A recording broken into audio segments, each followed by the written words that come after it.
गांव के एक कोने में स्थित था एक पुराना और बड़ा हवेली, जिसे लोग भूतिया हवेली के नाम से जानते थे।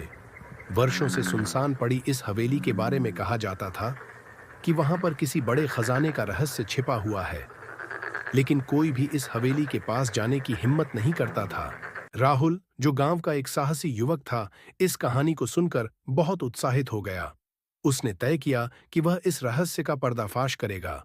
एक रात जब चांद की रोशनी हवेली पर पड़ रही थी, राहुल ने हिम्मत जुटाई और हवेली के अंदर प्रवेश किया। हवेली के अंदर का माहौल डरावना था। जगह जगह धूल जमी हुई थी और मकड़ियों के जाले लटक रहे थे। राहुल ने अपने साथ लाई हुई टॉर्च जलाई और हवेली के अंदर छानबीन शुरू की। उसे हवेली के तहखाने का दरवाजा मिला, जो बंद था। उसने अपने पास रखी चाबी से दरवाजा खोला और सीढ़ियों से नीचे उतरने लगा। तहखाने के अंदर एक पुराना संदूक रखा हुआ था, जो बहुत भारी दिख रहा था। राहुल ने हिम्मत करके उस संदूक को खोलने की कोशिश की।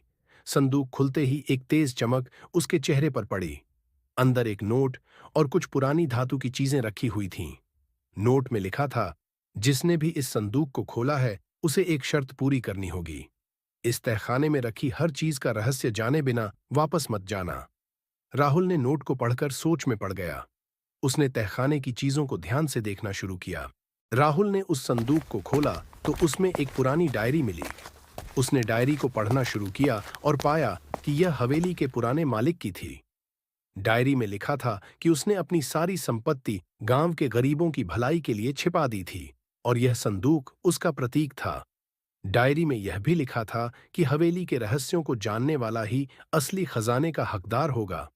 राहुल ने हवेली के सभी रहस्यों को जानने के बाद गांव के लोगों को सारी बातें बताईं। उसने संदूक में मिली धातु की चीजों को गांव के विकास और गरीबों की मदद के लिए दान कर दिया। इस तरह हवेली का रहस्य सुलझा और राहुल ने साबित कर दिया कि साहस और समझदारी से बड़े रहस्यों को सुलझाया जा सकता है।